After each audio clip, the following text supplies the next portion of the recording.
বিসমিল্লাহির রহমানির রহিম। তো এই পর্বে আমরা শিখব এসএসসি ম্যাথের 4.1 এর 9 থেকে 16 পর্যন্ত অঙ্কগুলো আমরা এই পর্বে সমাধান করব। তো চলো আমাদের 9 নম্বর অঙ্কটা কি ছিল? 4 to the power n - 1 divide by 2 to the power n - 1 এবং আমাদেরকে এটা প্রমাণ করতে হবে 2 এর পাওয়ার n প্লাস 1। তো দেখো এখানে আমরা কি কাজ করতে পারি বলো? এই যে 4 আছে এটাকে আমরা কি লিখতে পারি বলো তো? 2 এর স্কয়ার লিখতে পারি এবং বাহিরে আগে থেকে কি ছিল বলো তো? n ছিল এবং মাইনাস ছিল হচ্ছে 1। এখানেও দেখো 2 টু দ্য পাওয়ার n - 1 আছে। এখন তুমি বলো যে এই জায়গাটাকে আমরা কি কাজ করতে পারি? তোমাদের শেখানো আছে না বলো না?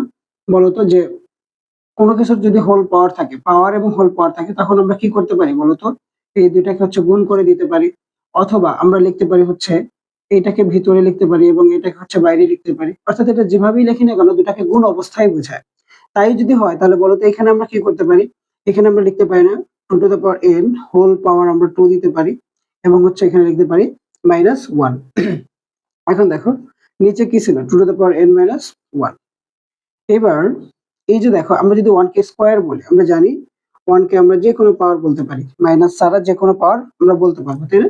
1 এর স্কয়ার কিংবা কিউব কিংবা হচ্ছে 1 এর পাওয়ার 0 এভরিথিং আমরা বলতে পারবো শুধুমাত্র ঋণাত্মক ছাড়া। ওকে, এখন দেখো এটাকে আমরা বলতে পারি a square minus b square. তো তোমরা যারা আমার আগের ভিডিও দেখছো উৎপাদকের বিশ্লেষণ, সেখানে আমি তোমাদেরকে বলেছিলাম যে a স্কয়ার মাইনাস b স্কয়ারের সূত্র হচ্ছে একবার যোগ একবার বিয়োগ, অর্থাৎ দুজন ঝগড়া করতেছিল, ঝগড়ার ফল মিললে প্লাস না মিললে মাইনাস, এরকমটা আমি বুঝিয়েছিলাম, তাই না? তো চলো আমরা এটাকে a স্কয়ার এবং এটাকে b স্কয়ার যদি বলি তাহলে হচ্ছে a প্লাস b এবং হচ্ছে a মাইনাস b এবং নিচে দেখো তো কি আছে, এই যে প্লাসেরটা ছিল, দুঃখিত মাইনাসেরটা ছিল। ওকে, এখন তুমি হচ্ছে দেখো এটা এবং এটা কি যায় কাটা যায়, তাহলে তোমার কাছে কি থাকছে বলো তো? 2 এর পাওয়ার n প্লাস 1। এইটাই হচ্ছে তোমার ডান পক্ষ ছিল এবং এটা তুমি প্রমাণ করে ফেলছো, বুঝছো? তাহলে যে 2 to the power n plus 1। তো চলো আমরা পরেরটা দেখি। তো দেখো 10 নম্বর অঙ্কটি। তো 10 নম্বর অঙ্কটি এভাবে ছিল। এখন দেখো এখান থেকে আমরা কি কাজ করতে পারি, ভালো করে ব্যাপারটা বুঝো। এখানে দেখো বেস গুলো একটু এলোমেলো ভাবে আছে না? দেখো 2 আছে, 3 আছে, 5 6 10 15 এইভাবে আছে। এখন আমরা একটা ট্রাই করব যে সবগুলোকে একই রকম বেজে পরিণত করা যায় কিনা। মানে একই রকম বলতে হচ্ছে যে অলমোস্ট এমন টাইপ যে আলাদা কোনো না থাকে। যেমন মনে করো যে 10 আছে আর কোথাও কিন্তু 10 নেই। তো এইটাকে চাইলে আমরা হচ্ছে 2 2 3 5 এরকম কোনো মৌলিক সংখ্যায় ভাঙতে পারি অথবা হচ্ছে এদের মতো করে বানাইতে পারি, ঠিক না? তো চলো আমরা সেই কাজটা করব। এখন দেখো এইটা তো মৌলিক সংখ্যা ছিল, এটাকে তো আর তুমি ভাঙতে পারতেছো না। তারপরে হচ্ছে 2p প্লাস q ছিল, 5p প্লাস কিউ ছিল। এইখানে এসে দেখো তো আমাদের কাছে আছে কি বলতো 6 এর পাওয়ার p। ভালো করে বুঝো। তো তুমি শুধু 6 কে চিন্তা করো, তুমি কি লিখতে পারো বলো তো? 2 ইনটু 3 3। এখন দেখো এর পাওয়ার কি ছিল বলো তো? এর পাওয়ার ছিল হচ্ছে p। এখন আমরা জানি যে আমাদের হচ্ছে ব্র্যাকেটের মধ্যে যদি বেস গুলো গুণ অথবা ভাগাভাগি থাকে তাহলে যদি হোল পাওয়ার থাকে সেই পাওয়ার গুলো সবাই পাবে। তাহলে তুমি বলো তো এই p 2 পাবে এবং হচ্ছে 3 ও পাবে। এটা হচ্ছে ধরো এরকম, ধরো 6 হচ্ছে তোমার মনে করে যে বাবা। এখন দেখো 6 যদি কারো বাবা হয় তার বংশ মনে করে যে নাম হচ্ছে পি, তার বংশের নাম কি বলতো? পি। এখন দেখো 6 এর দুইজন ছেলে যদি থাকে, একজন 2 এবং 3। এখন তুমি আমাকে বলো তার বংশের নাম যদি মনে করো যে হাওলাদার হয়, তার নাম যদি মনে করো যে 6 হাওলাদার হয়, তার যদি দুইটা ছেলে থাকে, একটা হচ্ছে 2 এবং আরেকটা হচ্ছে 3, তাহলে তুমি কি বলবা? তার সাথেও কি হাওলাদার বলবা না? ব্যাপারটা বুঝছো তো? মানে বাবার যে বংশ থাকবে সেটা তার ছেলে পাবে, পাবে কিনা বলো? তাহলে সেইভাবে আমরা যদি চিন্তা করি তাহলে আমরা কি বলতে পারি বলতো? যে এখানে যে 6 এর পাওয়ার ছিল পি, তার যে ভিতরে যতগুলো উৎপাদক আছে তারা সবাই কিন্তু এটা পাবে। তাহলে 2 এর সাথেও পি পাবে এবং 3 এর সাথেও পি পাবে, বুঝছো এটা? তো দেখো এটাকে আমরা একটু শর্টকাট করলাম, মানে যে আরেকটা লাইন না বাড়িয়ে আমরা এটা একটু করে ফেললাম। তাহলে দেখো আমরা 2 এর পাওয়ার পি লিখতে পারি এবং 3 এর পাওয়ারও পি লিখতে পারি। ঠিক সেম কাজটা আমরা নিচেও যেখানে করা যাবে সেখানে করব। তো দেখো এখানেও 6 আছে, তাহলে আমরা 2 ইনটু 3 লিখতে পারি। 2 ইনটু 3 এবং এই পাওয়ারটা আমরা জানি সবাই পাবে 2p প্লাস 2। এখানেও তুমি দিবা কি বলতো? 2p plus 2। দেখো তো 10 কে কি লেখা যায়? 2 ইনটু 5 লেখা যায়। তার সাথে ছিল কি, বংশের নাম কি ছিল? p। তাহলে এই ছেলেও পাবে, এই ছেলেও পাবে। একইভাবে তুমি 15 কে ভাঙো, বলো তো কি হবে? 3 ইনটু 5 এভাবে দিলাম, যেহেতু সবগুলো ডট দিয়েছি। তাহলে এখানেও তুমি কিউ দিতে পারবে, এখানেও কিউ দিতে পারবে। এবার দেখো তো মানে ভিন্ন কিন্তু নাই, সব ধরো টু আছে, সব টু টু পাওয়া যাবে, থ্রি থ্রি মিলে গেছে, ফাইভ ফাইভ মিলে গেছে, আর অন্য কোনো মানে হচ্ছে বেজ নাই যেগুলো হচ্ছে একেবারেই আলাদা, তাই না? এখন আমরা কি জানি যে যদি কেউ গুণ অবস্থায় থাকে তাহলে তাদের পাওয়ার গুলোকে যোগ করবা, আর যারা হচ্ছে ভাগ অবস্থায় থাকে তাদের পাওয়ার গুলোকে বিয়োগ করবা। অবশ্যই হচ্ছে তোমার বেস কিন্তু একই রকম হতে হবে। তুমি কিন্তু টু এর পাওয়ারের সাথে থ্রি এর পাওয়ারকে যোগ বিয়োগ করতে পারবে না, ফাইভ এর সাথে সেভেন এরটা পারবে না, টু এর সাথে অবভিয়াসলি টু করতে হবে এবং থ্রি এর সাথে থ্রি করতে হবে, বুঝছো? তো দেখো আমরা কি করতে পারি, এই যে টু লিখলাম, টু এর পাওয়ার গুলোকে ফাইন্ড আউট করতে থাকো। এখানে কি আছে বলতো, টু পি প্লাস ওয়ান। এখন তুমি বলো এই টু এর সাথে উপরে যারা আছে তারা গুণ সম্পর্কে আছে, তাহলে এই টু ও গুণ সম্পর্কে আছে, তাহলে তার পাওয়ারকে তুমি কি করে দিবা বলতো, যোগ। এবার তুমি দেখো নিচে আছে এই যে, তাহলে আমরা জানি নিচে থাকলে তার পাওয়ার গুলোকে কি করে দিবা বলতো, মাইনাস করে দিবা। এই যে দেখো মাইনাস দিলা টু পি, এখন দেখো এখানে প্লাস কিন্তু আমাদের লিখতে হবে মাইনাস, কেন? কারণ আমাদের এই যে পাওয়ারটার সাথে two p minus two p plus two কি অবস্থায় ছিল, বিয়োগ অবস্থায়, মানে এটাকে তুমি বিয়োগ করবা, তাহলে দেখো মাইনাস টু পি, তাহলে এই যে দেখো মাইনাসে প্লাসে কি হবে, মাইনাস হবে। তো একটা লাইন না বাড়ায় তোমরা হচ্ছে এখানে শর্টকাট করবা, যে এটা আসলে 9 10 এর বাচ্চাদের জন্য এটা ইজি একটা ব্যাপার, যে যদি একাধিক পাওয়ার থাকে মানে হচ্ছে যে অনেকগুলো থাকে, পদগুলো যদি বেশি থাকে অর্থাৎ প্লাস মাইনাস যদি থাকে, তখন তুমি কি করবা, বিয়োগ করার সময় যেই চিহ্ন থাকবে তার উল্টাটা লিখে দেবা। আর দেখো এখানে তোমরা এত প্যাচ লাগানোর কিছু নেই, এখানে মাত্র দুইটা চিহ্নই থাকবে, একটা হচ্ছে যোগ আর একটা হচ্ছে বিয়োগ। যদি যোগ থাকে তুমি বিয়োগ লিখে দিবা, আর যদি বিয়োগ থাকে তাহলে যোগ লিখে দিবা, বুঝছো? তাহলে এটা তোমরা বুঝছো। এবার দেখো আরো কোথায় টু আছে, এই যে একটা টু আছে দেখো, তাহলে এখানে টু এর পাওয়ারটা কি হয়ে যাবে বলতো, মাইনাস হয়ে যাবে। তাহলে দেখো টু এর সবগুলো পাওয়ার লেখা আমাদের শেষ হয়ে গেছে। এবার আমরা থ্রি কে খুঁজি, তো থ্রি কোথায় আছে দেখো তো, এই যে এখানে আছে। তাহলে এখানে কি আছে বলো, টু পি প্লাস কিউ, এখানে একটা আছে, যেহেতু উপরে আছে তার মানে গুণ আছে, তার মানে হচ্ছে ও যোগ হবে। এখানে দেখো ও বিয়োগ হবে, মনে আছে কিভাবে লিখবা, প্রথমটা ঠিক লেখার পরে, মানে ঠিক বলতে এখানে যেহেতু সাইড নেই তাই ঠিক লিখলাম। এবার দেখো এখানে মাইনাস, তাহলে আমরা কি শিখছি বলতো, যা থাকবে তার উল্টোটা লিখবা। এখানেও দেখো, তাহলে কি লিখবা, মাইনাস টু পি, এই যে মাইনাস টু, বুঝছো? তারপর দেখো আরেকটা আছে এই যে মাইনাস কিউ। এবার তুমি হচ্ছে ফাইভ এর গুলোকে লেখো। তো দেখো ফাইভ এর কি আছে, এই যে একটা পি প্লাস কিউ আছে, তারপর দেখো এখানে ফাইভ কোথায় আছে, এই যে নিচে, নিচে আছে মানে ভাগ, তাহলে পাওয়ার গুলোকে কি করে দিবা, মাইনাস করে দিবা। আবার একটা আছে দেখো মাইনাস কিউ, বুঝছো? এখন তুমি হচ্ছে এই পাওয়ার গুলোর মধ্যে যোগ বিয়োগের হিসাবগুলো দেখো কি করা যায়। তো দেখো এখানে দেখো মাইনাস কিউ প্লাস কিউ কাটতে পারো, মাইনাস পি প্লাস পি কাটতে পারো, বুঝছো? এখানে দেখো প্লাস টু পি এর সাথে মাইনাস টু পি কাটা যায়, প্লাস টু এর সাথে মাইনাস টু কাটা যায়, প্লাস পি এর সাথে মাইনাস পি কাটা যায়, এবং প্লাস কিউ এর সাথে মাইনাস কিউ কাটা যায়।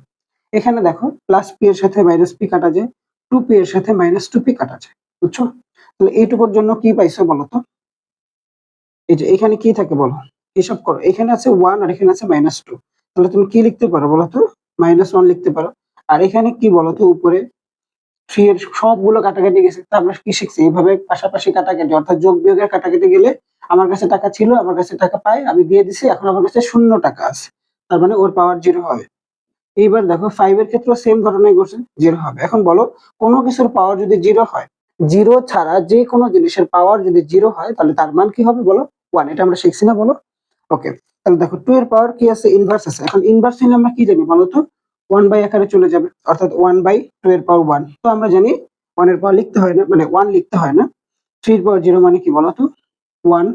ফাইভ এর পাওয়ার জিরো মানেও কি, ওয়ান। তো ফাইনালি আমরা কি পেলাম বলতো, হাফ পেলাম। তাহলে এটাই হচ্ছে আমাদের রাইট সাইড, রাইট সাইডে আমাদেরকে এটাই প্রমাণ করতে হবে। তো খুব ইজি একটা অঙ্ক, তুমি শুধুমাত্র ট্রাই করবা যে সূচক বা লগ মানে কি বলে এটাকে, বেস গুলোকে তুমি সবসময় ট্রাই করবা বেস গুলোকে কিভাবে একরকম করা যায়। বেস গুলোকে একরকম করার পরে তুমি কি করবা বলতো, যে তাদের সম্পর্কটা দেখবে, তারা কি গুণ আছে নাকি ভাগ, যদি গুণ থাকে পাওয়ার গুলোকে যোগ করবা, যদি ভাগ থাকে পাওয়ার গুলোকে বিয়োগ করবা, বুঝছো? তো দেখো 11 নম্বরটা, 11 নম্বরে কি আছে বলতো, a to the power l by a to the power m whole power n আছে, এবং সেম সবগুলো আছে। এখান থেকে আমাদেরকে ওয়ান প্রমাণ করতে হবে। তো এটা খুবই ইজি একটা অঙ্ক, এটা দেখে দেখেও বলে ফেলা যায় যে এটার উত্তর কি হবে। আচ্ছা চলো তাও আমরা শুরু করি। তো দেখো এই দুইটা বেস কি অবস্থায় আছে, ভাগ। আমরা জানি যদি বেস সেম থাকে এবং ভাগ অবস্থায় থাকে তাহলে তাদের পাওয়ার গুলোকে মাইনাস করে দিবা, তাহলে যে এল মাইনাস এম করে দিবা। দেখো তাদের আবার পাওয়ার কিন্তু ছিল এম, এম ছিল তাই না? তো তাদের সাথে পাওয়ারের সাথে পাওয়ারকে কি কি অবস্থা রাখতে হবে বলো, গুণ অবস্থা রেখে দিতে হবে। ঠিক সেম কাজ এখানে করো তুমি, এম এবং এন কে তুমি কি করবে বলো, বিয়োগ করে দিবা এবং তাদের সাথে একটা কি থাকবে বলতো, এল থাকবে। এখানে দেখো কি করা যায়, এন মাইনাস এল এবং হচ্ছে এখানে এম থাকে, বুঝছো? এটা তাহলে তুমি আরেকভাবেও করতে পারো, তুমি প্রথমে এদের সাথে গুণ করে তারপরেও করতে পারো, যে যেভাবে করে কোনো সমস্যা নেই। তবে আমরা ব্র্যাকেটের ভিতরের কাজটা আগে করলাম। এখন থেকে এটার সাথে গুণ করে দাও, তাহলে এল এর সাথে একবার এন গুণ হবে এবং এম এর সাথে, তাহলে এল এর সাথে গুণ করলে এল এন মাইনাস এম এর সাথে গুণ করে দাও, তাহলে এম এন।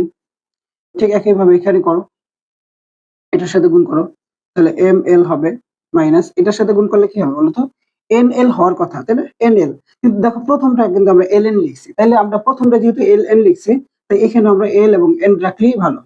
এমন না যে ভুল হবে, ব্যাপারটা এমন না। তবে যদি সেটা চক্রক্রমিক রাশি হইতো সেটা আবার আলাদা ব্যাপার হইতো, বুঝছো? ধরো এরকম যদি হইতো যে এ এর থেকে বি, বি এর থেকে সি, সি এর থেকে আবার এ, এটার ক্ষেত্রে হলে তোমাকে এভাবে অবশ্যই লিখতে হবে, A B, B c, C এ, বুঝছো? যারা হায়ার ম্যাথ করছো বা হায়ার ম্যাথের হচ্ছে গিয়ে 2 অধ্যায় করছো, তারা এটা বুঝবা যে চক্রক্রমিক রাশির ক্ষেত্রে এটা হবে, তাই না? যেহেতু আমরা চক্রক্রমিক করতেছি না, তার মানে হচ্ছে আমি গুণের মতো চিন্তা করলে হবে যে আগে পরে কোনো ব্যাপার না। ওকে, তবু প্রথমটা যেটা লিখছি সেটা লিখলেই ভালো। ওকে, এবার দেখো এটার সাথে গুণ করলে কি হবে বলো, এম এন মাইনাস এটার সাথে গুণ করো, তাহলে কি লিখছিলাম প্রথমে, এম এল। ওকে, এবার বলো তিন ভাইয়ের সম্পর্ক কি ভালো না খারাপ? তিন ভাইয়ের সম্পর্ক ভালো। তো তিন ভাইয়ের সম্পর্ক যদি ভালো হয়, তাহলে তাদের মধ্যে সম্পর্ক, তাদের ছেলে মেয়েদের সম্পর্ক কি হবে, ভালো হবে। ভালো মানে কি বলো, যোগ। তাহলে l n minus m n যোগ m l minus l n plus m n minus m l. যোগ করার সময় তোমার কোনো চিন্তা করার দরকার নেই, জাস্ট যোগ করবা, সাইন গুলোকে লিখে দিবা, মানে যেটা আছে পাওয়ার গুলোকে যেভাবে আছে ঠিক ওইভাবে তুলে দিবা। শুধু বিয়োগের সময় মাথায় রাখবা যে যেই চিহ্ন থাকবে তার উল্টা চিহ্ন দিয়ে দিবা। ওকে, এবার দেখো তো এটার সাথে এটা কাটা যায়, এটার সাথে এটা কাটা যায় এবং এটার সাথে এটা কাটা যায়, তাহলে বলো এখানে কি থাকে, জিরো। আর আমরা কি জানি, এ টু দ্য পাওয়ার জিরো মানে কি বলো, 1। বুঝছো? এটা খুবই সহজ একটা অঙ্ক ছিল। তো চলো পরেরটা দেখি। তো চলো 12 নম্বর অঙ্কটা দেখি। তো 12 নম্বর অঙ্কটা কি আছে বলো, এই যে এইভাবে আছে। এখন তুমি বলো এই যে দুইজনের মধ্যে সম্পর্ক কি বলো। এখন তুমি চাইলে আরেকভাবে করতে পারো, এই যে এদের সম্পর্ককে একসাথে নিয়ে করতে পারো, সেটাও করতে পারো। যে এর সাথে এর সম্পর্ক গুণ আছে, এর সাথে এর সম্পর্ক গুণ আছে, তুমি সেভাবেও করতে পারো। আবার এই দুজনের সম্পর্কও দেখতে পারো যে এই দুজনের সম্পর্ক ভাগ আছে, তো এই দুইটা দুইটা করে দেখলে বেশি সহজ হবে তোমাদের কাছে। এভাবেও করতে পারো, কোনো সমস্যা নাই, যে যেভাবে করো। যে এদের মধ্যে সম্পর্ক হচ্ছে গুণ, তাই আমি যোগ করে দিতে পারি, বুঝছো? আর এদের এভাবে রেখে দিতে পারি, অথবা এদের মধ্যে নিজেদের মধ্যে সম্পর্ক গুণ, সেক্ষেত্রেও করতে পারো, কোনো ব্যাপার না। তো আমরা এই দুইটাকে করি। তো দেখো এখানে কি আছে বলো, পি প্লাস কিউ। এখন দেখো এটা তো হচ্ছে প্রথমটার পাওয়ার, উপরেরটা। নিচেরটার পাওয়ার কে ছিল, 2r। তো তোমরা জানো যে বিয়োগ অবস্থায় থাকলে পাওয়ার গুলোকে মাইনাস করে দিতে হবে। ঠিক সেম কাজগুলো তুমি প্রত্যেকটা জায়গায় করো,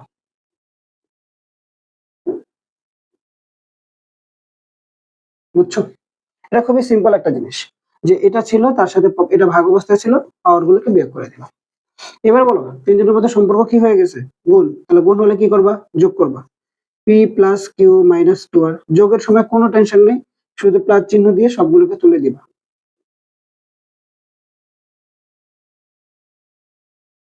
ওকে, এবার তুমি দেখো কি করা যায়। এই যে দেখো এখানে একটা পি আছে এবং এখানে একটা পি আছে, তাহলে তুমি লিখতে পারো না 2p। এখানে একটা কিউ এবং এখানে একটা কিউ আছে, 2q লিখতে পারো। এবং এখানে একটা আর আছে, এখানে একটা আর আছে, তাহলে তুমি দুটো যোগ করলে কি হবে, 2r। এবার দেখো যাদের সাথে 2 ছিল সেগুলো কিন্তু আমরা ক্যালকুলেশন করিনি, তো আমরা এগুলোকে লিখি minus 2r minus 2p minus 2q, বুঝছো? এখন দেখো এটার সাথে এটা কাটা যাবে, এটার সাথে এটা প্রত্যেকের সাথে কাটা যায়, তাহলে কোনো কিছু থাকে না, থাকে না মানে জিরো। তাহলে a to the power zero is equal to 1, বুঝছো? আমার কথা বুঝছো তো? এখন আমি এভাবে করছি দেখে যে তোমাদের এভাবে করতে হবে ব্যাপারটা এমন না। একটা অঙ্ককে তুমি চাইলে 3-4টা নিয়মে করতে পারো, এবং আমি মনে করি একটা স্টুডেন্টের প্রত্যেকটা নিয়ম শেখা উচিত। শুধু একজন টিচারের একটা নিয়ম কখনোই শেখা উচিত না। মনে রাখতে হবে তুমি যত বেশি নিয়ম শিখবা তুমি তত তাড়াতাড়ি সলভ করতে পারবে। বুঝতে পারছো? তো চলো আমরা পরেরটা দেখি। তো চলো আমরা 13 নম্বরটা দেখি। তো 13 নম্বরে কি আছে বলো, এই যে সম্পর্ক। এখন তুমি আমাকে বলো এই যে ভিতরের মধ্যে ব্র্যাকেটের মধ্যে কি সম্পর্ক আছে দুজনের, দুজনের সম্পর্ক কি বলো, ভাগ। ভাগ থাকলে তুমি কি করবা, বিয়োগ করে দিবা। এই যে বিয়োগ করে দিলাম। এখন দেখো তাদের আবার একটা পাওয়ার আছে, তো আমরা জানি পাওয়ারের সাথে যদি পাওয়ার থাকে তাহলে সেটাকে গুণ অবস্থায় রেখে দিতে হবে বা গুণ করতে হবে। তো আমরা গুণ অবস্থায় রেখে দিলাম।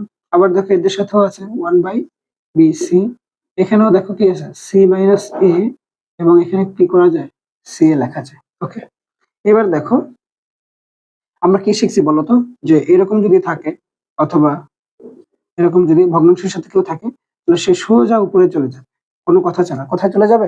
উপরে চলে যাবে, বুঝছো? এখন এখানে আমাদের কি ছিল বলতো, a মাইনাস বি, এটার সাথে মনে করো যে এটা ছিল, তাহলে এই পুরাটা কোথায় চলে যাবে? উপরে চলে যাবে, অর্থাৎ ওদের জায়গাটাকে সে নিয়ে নেবে, অর্থাৎ তার সাথে সে গুণ হয়ে উপরে চলে যাবে, বুঝছো? তো তোমরা মনে রাখবে, পাশে কেউ থাকলে উপরে থাকবে বা উপরে চলে যাবে, এটা মনে রাখলে ইজিলি তোমরা অঙ্কগুলো সলভ করতে পারবা, বুঝছো? তো দেখো এখানে আমরা কি লিখতে পারি, এই যে a minus b by a b into, same কাজগুলো আমরা করব, তাই আমি রিপিট না করলাম। এখানে দেখো c minus a by c. এবার তুমি বলো যে এদের মধ্যে সম্পর্ক কি, তিনটা এক্স এর মধ্যে সম্পর্ক কি? বলো, তিনটা এক্স এর মধ্যে সম্পর্ক কি? গুণ অবস্থায় আছে না?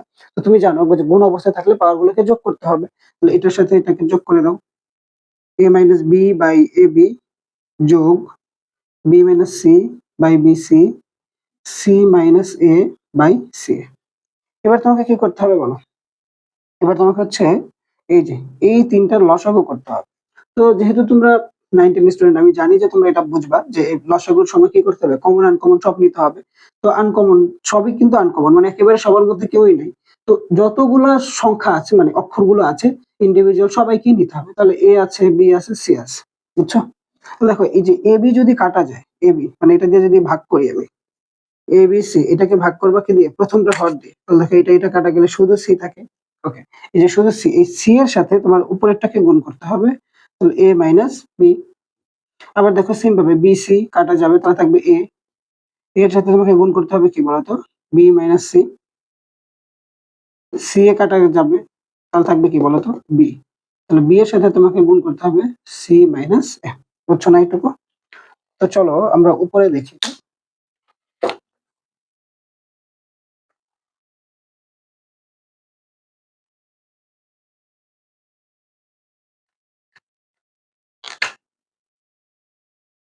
এখানে তুমি হচ্ছে গুণ করে ফেলো। এখানে দেখো এই যে সি এর সাথে গুণ করো, তো তুমি সি এ লেখো, কোনো সমস্যা নেই, মাইনাস তুমি সি এর সাথে বি কে গুণ করো, তুমি সি বি অথবা বি সি যেটা লেখো দুটোই সঠিক। এখানে গুণ করো, প্লাস এ দিয়ে গুণ করো, এ বি মাইনাস হচ্ছে কি বলতো, প্রথমে সি এ লিখছিলাম আমরা, তাই না? তাহলে আমরা সি এ লিখি এখানে। ওকে, তারপর হচ্ছে এটা দিয়ে গুণ করো, প্লাস বি এর সাথে গুণ করলে কি হবে বলতো, বি সি মাইনাস বি এর সাথে গুণ করলে কি হবে, বি এ অথবা এ বি। আমরা যেহেতু আগে এ বি ব্যবহার করছি, তো এ বি লিখলাম। এবার দেখো তো কি হয়েছে, সি এর সাথে সি এ কাটা যায়, এ বি এর সাথে এ বি, বিসি এর সাথে বিসি, অর্থাৎ মাইনাসের সাথে প্লাস গুলো কেটে দেওয়া যায়, তাই না? তাহলে এখন বলো তো উপরে কিছু আছে, পাশাপাশি কাটাকাটি করলে, অর্থাৎ যোগ বিয়োগের কাটাকাটি করলে আমরা যদি কি থাকে, শূন্য থাকে, নিচে কি থাকে বলো তো, এ বি সি। এখন দেখো এই কথাটা মনে রাখবা, 0 ভাগ যে কোনো সংখ্যা, 0 ভাগ যে কোনো সংখ্যা সমান সমান শূন্য হবে, এবং 0 গুণ যে কোনো সংখ্যা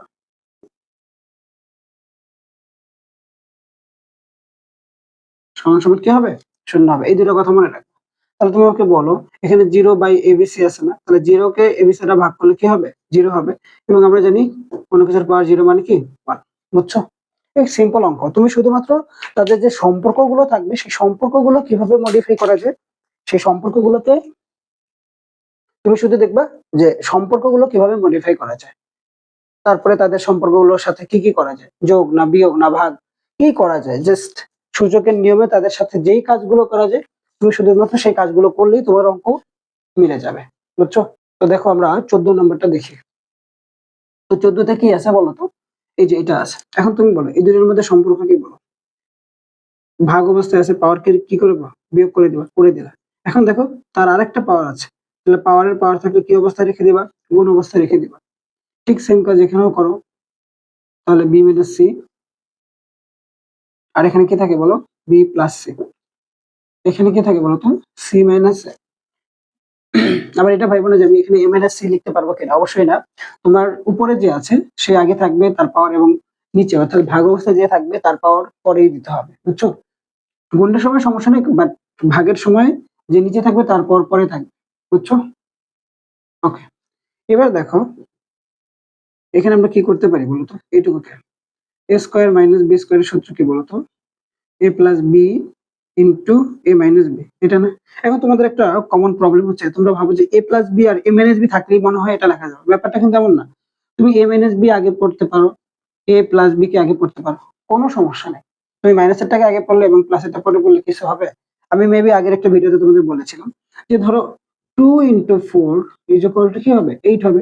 আবার 8 into 4, sorry 4 into 2, 4 into 2 is equal two 8 হবে। তুমি আগে বা পরে লেখো, গুণের সময় কিন্তু তোমার মানের কোনো পরিবর্তন হচ্ছে না, বুঝছো? তো যোগ এবং গুণের সময় যেমন মনে করো যে 2 প্লাস 4 অথবা 4 প্লাস 2 ইকুয়াল টু 6, এখানে দেখো তো যোগ এবং গুণের সময় কিন্তু মানের কোনো পরিবর্তন হয় না। তাহলে আমরা বুঝতে পারলাম যে এই সূত্রটার বেলায় বা যে কোনো সূত্রের বেলায় কোনো একটা পদ যদি আগে থাকে এবং কোনোটার যদি পরে থাকে, যোগ মানে যদি এরকম গুণের সময় যদি থাকে, তাহলে মনে রাখবা যে এটাতে কোনো রকম সমস্যা হয় না। অর্থাৎ এইটাকে তুমি a plus b into m n s b অথবা m n s b into a plus b যাই পাও না কেন, তুমি তার ফল হিসেবে a square minus b square লিখতে পারবা, বুঝছো? তো দেখো এটাকে আমরা লিখতে পারি a square minus b square. তারপরে হচ্ছে আমরা কি লিখবো বলতো? এখানে এখানে আমাদের এটা এ আর এটা বি, তাহলে b square minus c square হবে। এখানে কি হবে বলতো? C square minus a square. এবার তুমি বলো তিনজনের মধ্যে সম্পর্ক কি? গুণ। তাহলে পাওয়ার কি করে দিবা? যোগ। তো তোমরা জানো যোগের সময় আমাদের কোনো সমস্যা হয় না, শুধু যোগ চিহ্ন দিয়ে আমরা হচ্ছে সূচকগুলোকে বসিয়ে দিব।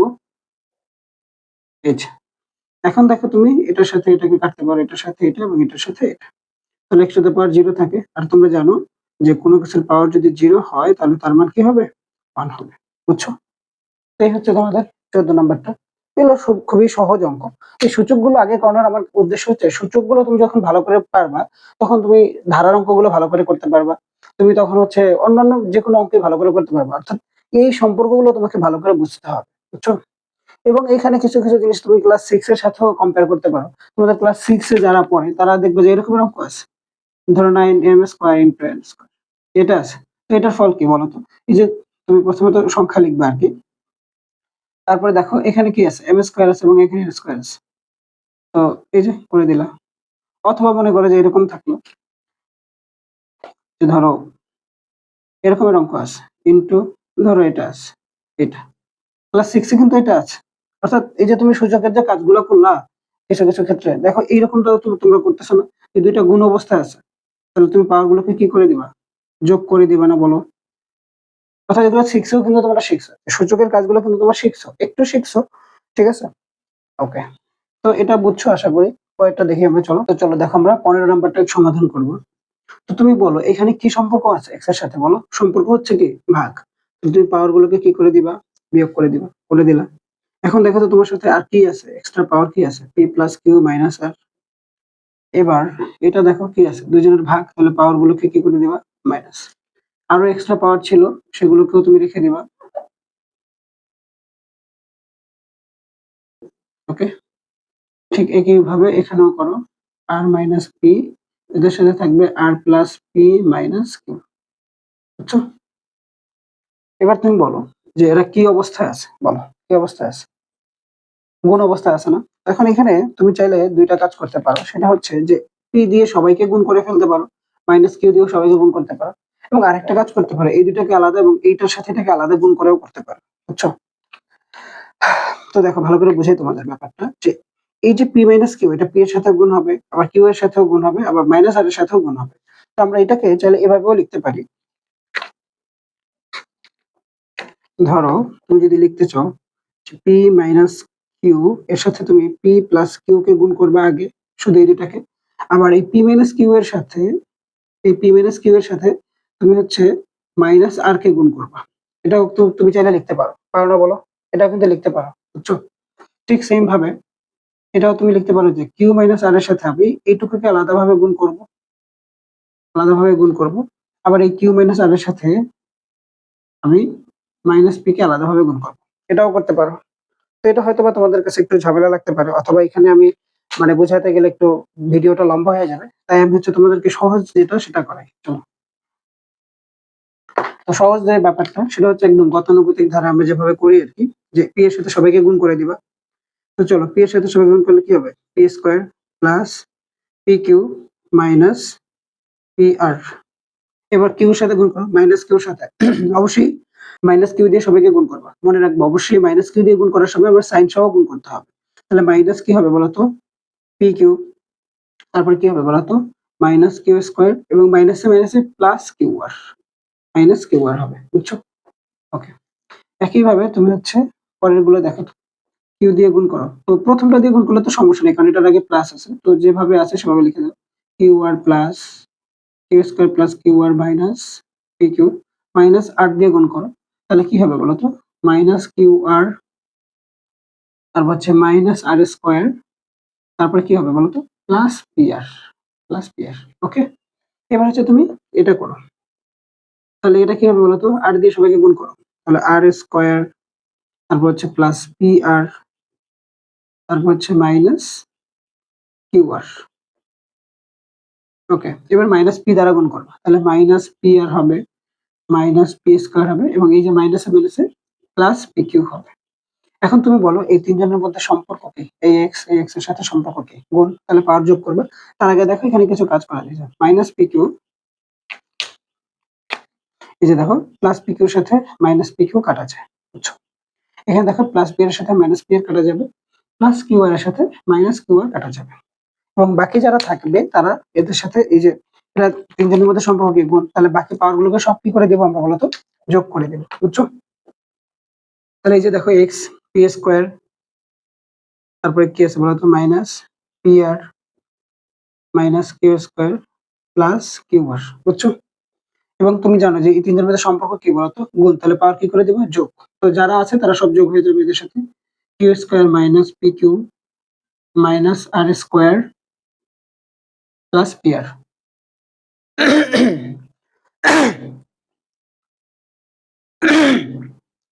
পরেরটা কি আছে দেখো, r square minus q r, একটু এখানে লিখে, হ্যাঁ, তারপর হচ্ছে p square plus p Q.